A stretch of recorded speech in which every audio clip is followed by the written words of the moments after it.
Bueno, bienvenidos nuevamente. ¿Alguna pregunta, alguna inquietud, algo que no haya quedado claro de nuestra sesión anterior?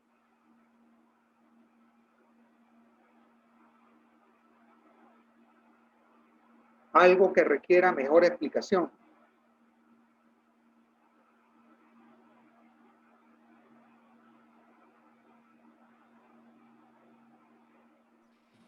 Profe, mi opinión no, todo se entendió. ¿Se entendió? Sí. Oh, gracias, bien bueno entonces. Ok. Vamos a compartir pantalla para ver riesgo país. Ese riesgo que ustedes quizás conocen también.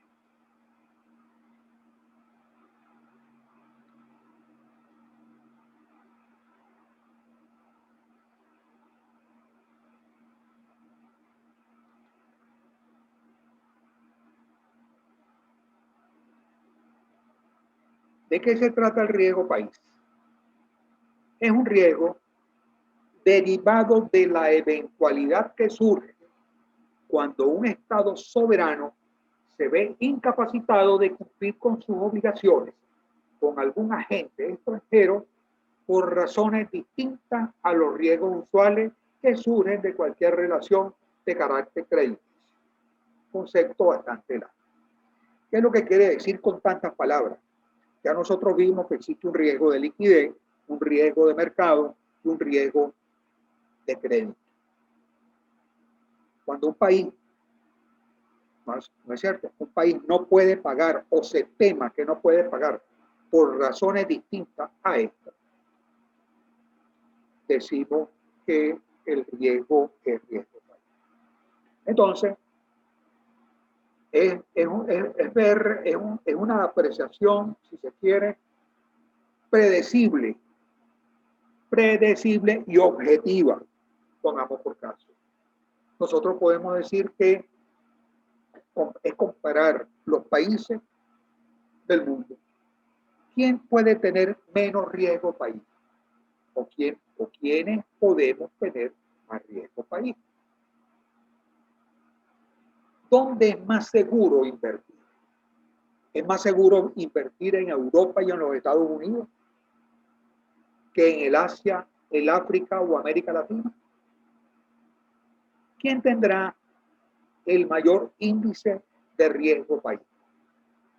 ¿Un país africano? ¿Un país del centro de Europa?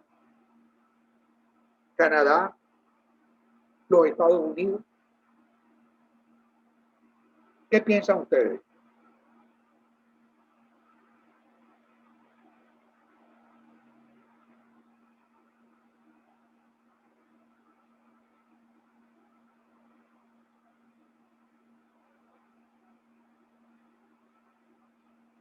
En todos hay el mismo riesgo.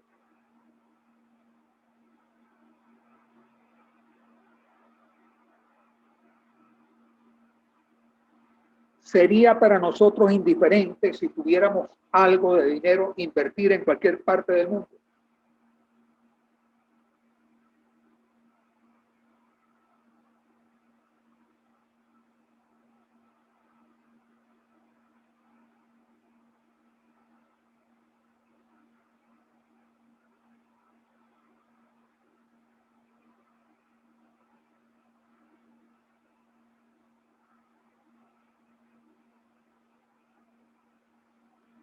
Nadie opina. Profe, lo que dice de que todos tienen el mismo riesgo, ¿fue una pregunta o una afirmación? Es una pregunta. Todos tienen el mismo riesgo. ¿Dónde preferimos invertir? Bueno, donde haya, donde se pueda dar mayor rendimiento a la inversión. Donde haya mayor rendimiento. Por ejemplo, tú tienes un dinero. Empresas iguales, empresas del mismo sector. Una operando en América Latina y otra operando en el centro de los Estados Unidos. ¿Dónde pondrías tú tu dinero? Igual rendimiento en Estados Unidos. ¿Ah? En Estados Unidos, porque es por lo menos ahí es un país que tiene mucha mayor seguridad Ok. y mayor actuación ante el riesgo. En cambio, en América Ah, Latina se sabe que hay muchos desastres. hay mayores dificultades en estos países que en Estados Unidos, por supuesto. Entonces, de ahí es donde viene la diferencia del riesgo país entre las distintas economías. ¿Ok? Es el comparar lo que pasa en cualquier parte del mundo contra lo que pasa en uno de los países más seguros del mundo, por lo menos hasta ahora. ¿No es cierto? Entonces, el riesgo país surge, es una medida.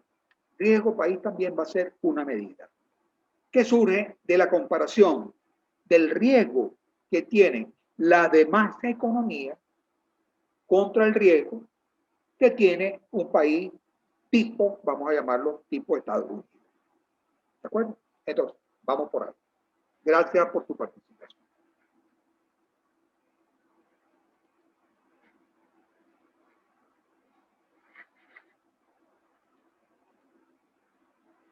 Este indicador, o sea, existe una medida para ello y este indicador se llama MBI, Emerging Markets Bonds Index, o indicador de bonos de mercados emergentes, el cual es calculado y publicado por el JP Morgan Chase, un banco norteamericano.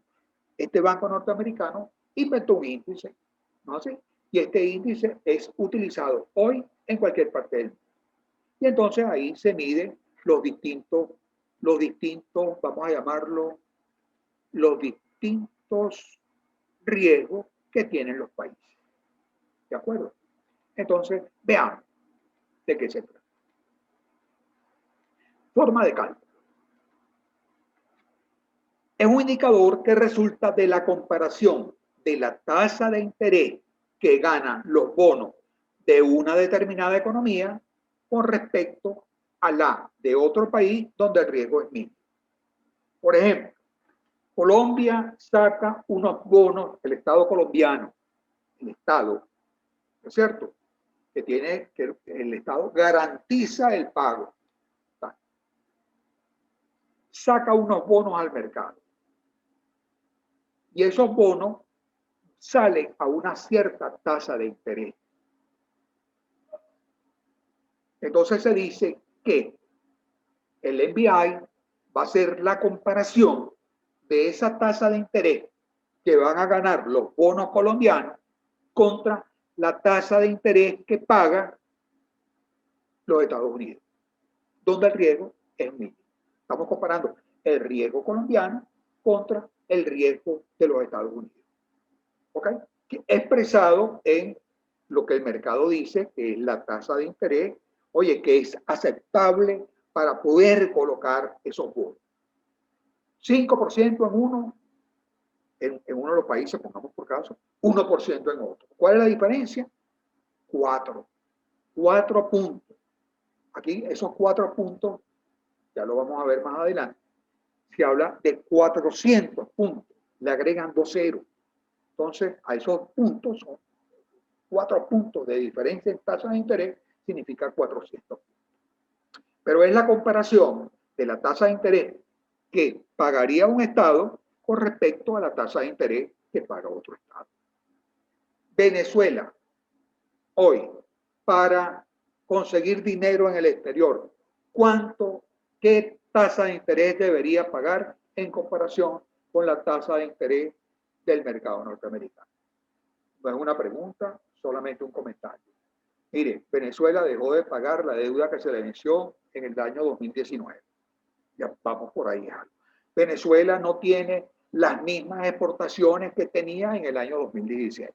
Venezuela, el Producto Interno Bruto de Venezuela cayó en un 70%. Estamos produciendo la tercera parte o la cuarta parte de lo que producíamos hace 3 años atrás.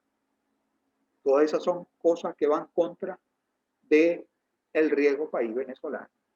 Uno va sumando que tenemos menos exportaciones, tenemos menos Producto Interno Bruto, que dejamos de pagar, que estamos endeudados, porque la deuda nuestra es grandísima en comparación con nuestro producto. ¿Ok? Entonces, ¿cuál sería el riesgo país de Venezuela? Ok. El riesgo país de Argentina, un país que, bueno, viene sufriendo unas devaluaciones, viene con problemas, que no logra resolver su problema, su situación, ¿ok? Interna. Comparémosla con Alemania, pongamos por caso, Alemania, un país, oye, que pudo allá en los años 90, pudo absorber a la Alemania oriental, a la Alemania, vamos a ponerle unas comillas, a la Alemania comunista. Y no pasó nada. Y ha venido liderizando el grupo el grupo euro allá en Europa. Okay.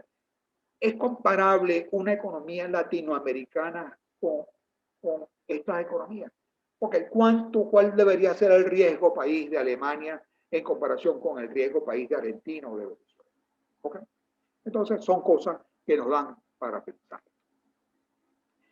Decimos entonces que el riesgo país representa la sobretasa, la diferencia de tasa que debe pagar un país de mayor riesgo cuando concurre a los mercados internacionales en busca de financiamiento.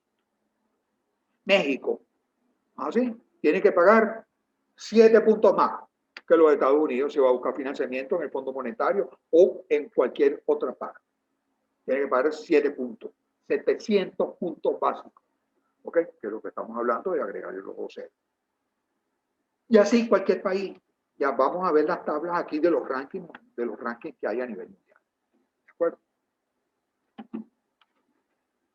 Se calcula a través del sistema de puntos o NBI publicado por el JP Morgan.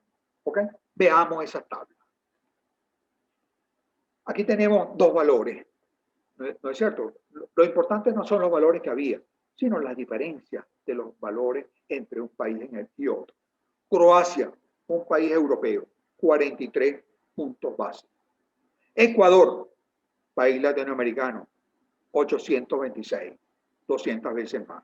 ¿No es cierto? ¿Cuántas veces? Sí, poco de veces más. Filipinas, Polonia, europeo, Malasia, de allá de los tigres asiáticos, pero con 110 puntos. Perú, 86 en el año 2019. Colombia, 161. Ucrania, no aparece un país llamado Venezuela. Ahí no aparece en este. Argentina, sí aparece, mira, con 1748, 13 de diciembre de 2019. Sudáfrica, México, 175. Rusia, 130. Los países latinoamericanos deberían estar en el orden de los 100. ¿Ok? Brasil, 215. Turquía, 403. ¿Qué pasó ahora? La segunda columna en julio de 2020. Entró la pandemia, ok, el mundo se desestabilizaron muchas economías. De 43 se pasa a 321, de 826 a 5.200. Todas incrementan, todo el riesgo aumenta. En Argentina pasa de 1.748 a 4.260. Lo que estamos mostrando acá es que el riesgo crece con la pandemia. ¿Ok? Y la otra cosa que estamos mostrando, países donde hay estabilidad, los países europeos, el riesgo que se aprecia es inferior a el riesgo que hay en otros países del tercer mundo. ¿Ok? Esto es lo que nos dice esta gráfica. Veamos acá el índice de bonos de los mercados emergentes, NBI, diferencia entre frente al rendimiento de los bonos de los Estados Unidos. Y aquí estamos 31 de julio de 2018. Lo que pagan los bonos venezolanos en comparación con el bono del Tesoro de los Estados Unidos. Venezuela, 5.086 puntos básicos. Ecuador, 503. Argentina, 603, perdón, 556. Y así van bajando. Donde tenemos a Panamá y a Chile pagando 133. Perú, 143. Porque debería estar en ese orden, debería estar. Pero Venezuela, la economía petrolera más rica de América Latina en los años 90, mira dónde está ahorita, en 5.086, a dónde hemos llegado. ¿Okay? Entonces, 5.086 puntos básicos, eso significa que estamos pagando una gran diferencia. Ese cálculo lo hacen ustedes. ¿Okay? Veamos acá otra gráfica. América Latina y Venezuela. Me imagino, Venezuela es la roja, es la vino tinto. Ok, esta. Entonces, el comportamiento de Venezuela parecía muy similar del año 2000 al año 2007. Parecía el comportamiento similar a los países de América Latina. Y aquí en 2008 en adelante se despega. ¿Ok? El riesgo país de Venezuela crece en comparación con el riesgo país del resto de América Latina. Y aquí está hasta 2010. ¿Qué pasará? Tenemos que ver el próximo capítulo. A ver, ¿qué va a pasar de 2010 a 2020? Esto se debe haber ampliado. ¿De acuerdo? Forma de cálculo. Tenemos un ejemplo. ¿Ok?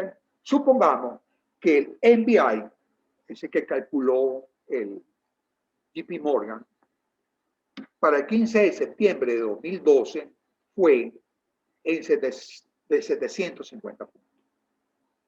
Mientras en los Estados Unidos era de 425. ¿Ok? Si son 750 puntos y la tasa de interés norteamericana es de 4.25, nosotros tenemos que sumar para hallar la tasa de interés que va a pagar Panamá, tenemos que sumarla. 750 más 425, porque ahí también tenemos que agregar los dos ceros porque aquí están agregados. ¿Ok? Nos da 11, 7 y 4, 11.75. A los panameños no van a conseguir dinero si no pagan 11.75 como tasa de interés. ¿De acuerdo? Entonces, es lo que nos va a decir acá la laminita esta. Para realizar una inversión en Panamá, debería exigirse una tasa mínima de rendimiento del 11.75. O sea, esto va para los dos lados, para tomar prestado, ¿no? Así, y para invertir. Entonces, la tasa de rendimiento que están esperando los inversionistas cuando invierten en Panamá es del 11.75. ¿Ok? Mientras que en Estados Unidos sería de 4.25. Rendimiento en Estados Unidos, 4.25 por 100, más el NBI, lo de Panamá, 750, nos da 425.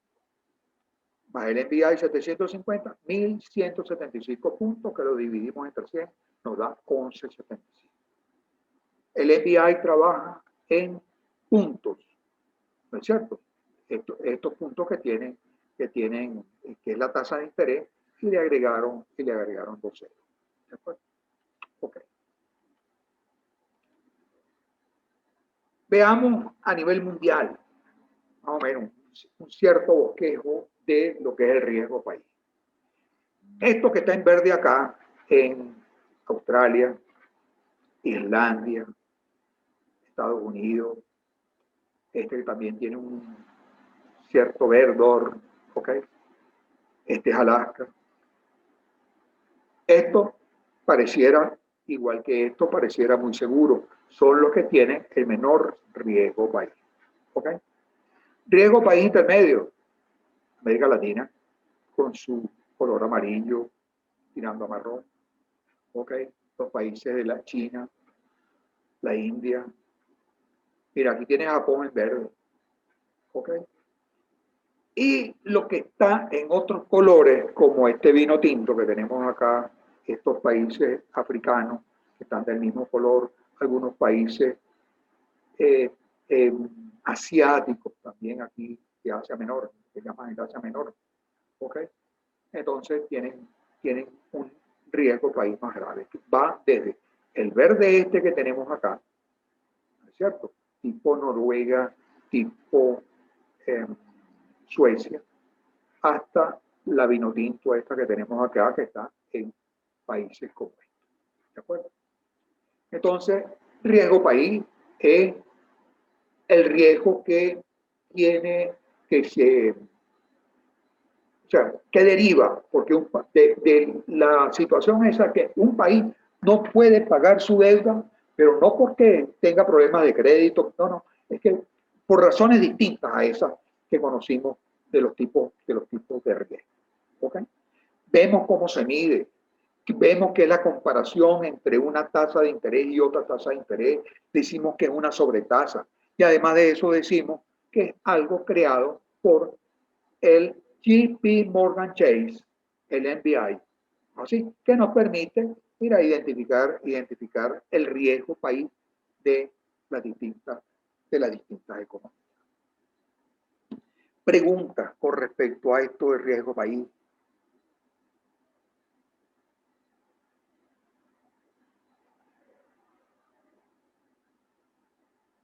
¿Alguna intervención? Profe, Ajá.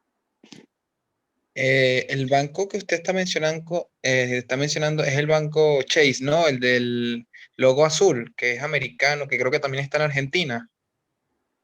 Es un banco norteamericano que a lo mejor se ha fusionado con otros bancos. Pero Okay. la primera palabra es JP Morgan. Y pusieron el Chase de segundo. No, no lo pusieron así de primero. O sea, una fusión de los bancos. Y esto debe venir. Porque yo recordaba Y mira, para completar el comentario, porque yo recordaba, profe, ok. No, no, termino. tú te acordabas del Chase Manhattan ¿Me Bank. escucha? Sí, yo te escucho. Puede ser. A lo mejor lo estoy confundiendo, profe. No, a lo mejor no está confundido. Pero lo que pasa es lo siguiente. Después de 2008, que hubo una gran crisis a nivel mundial y más en los Estados Unidos, porque fue el centro de la crisis, muchos bancos salieron de mercado. Y entonces hubo fusiones. Mira, yo tendría que revisar esta cuestión aquí, no me percaté. De JP Morgan y Chase, ¿se fusionaron? Es posible que sí. ¿De acuerdo? El Chase tenía el logo azul. ¿Sí? Tenía el logo azul. Ah, entonces puede ser eso, profe, que usted está indicando. Puede ser eso. Sí. Ok, traemos la aclaratoria para la próxima. Ok, para la próxima sesión, no, para la próxima clase. Ok, ¿alguien más quiere intervenir? Profe, yo tengo una duda. Ajá. ¿Esto del riesgo país aplica cuando un país quiere invertir en otro o cuando un comerciante quiere hacer una inversión en otro país? Ok. Un inversionista, cuando dice, quiero invertir en otro país, un comerciante quiere invertir en otro país, toma en consideración el riesgo país. A nosotros nos tocó trabajar de cerca con esto llamado riesgo país. Allá en los años 90, en el año 96, se privatizó Sidor.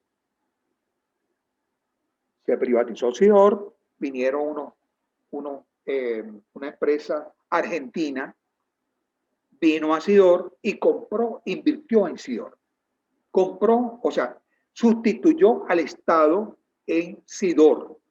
Y ahí quedó una empresa formada por los inversionistas argentinos y los trabajadores. O sea, hubo una participación de los trabajadores venezolanos.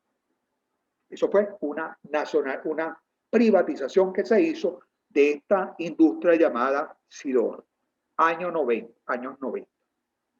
Allá en el año 2007 se revirtió esta privatización después que entró este gobierno.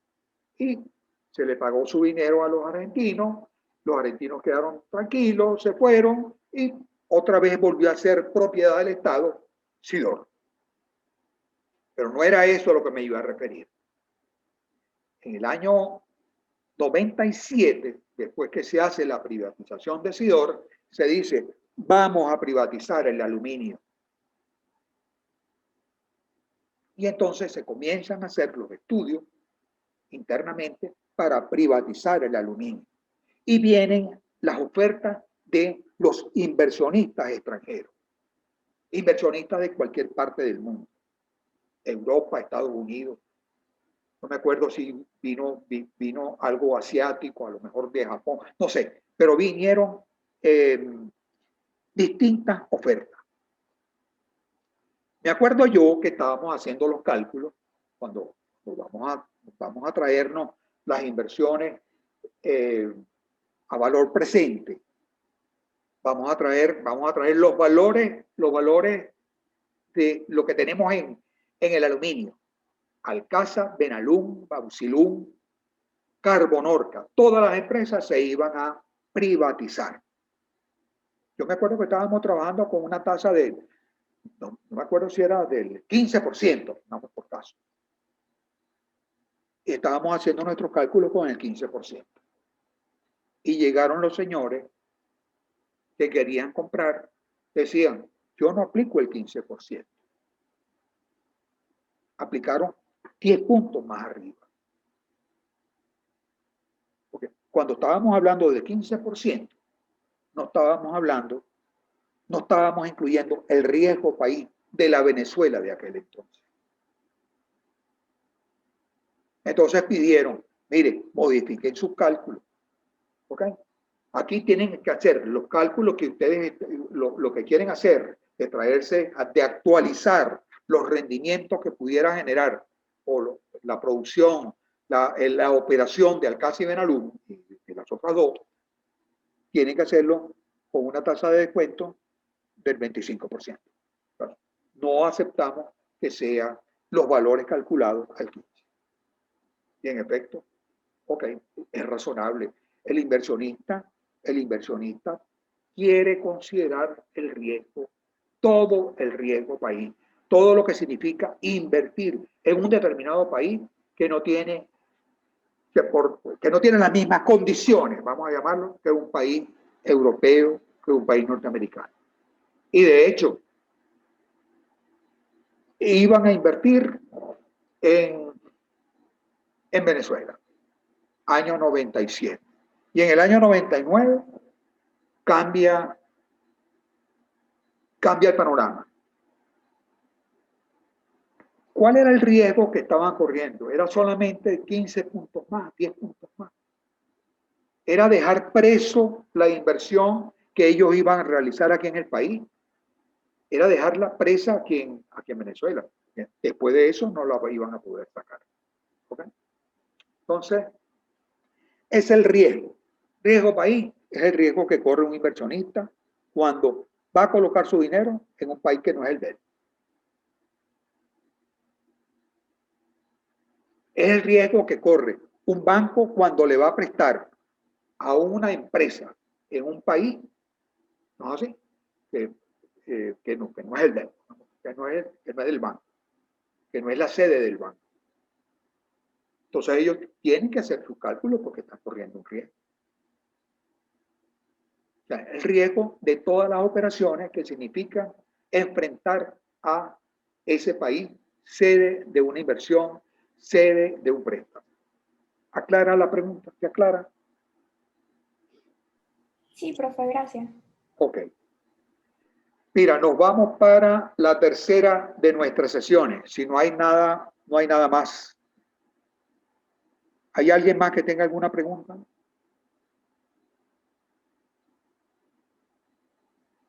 Nos vamos entonces para la tercera de nuestras sesiones. Muchas gracias.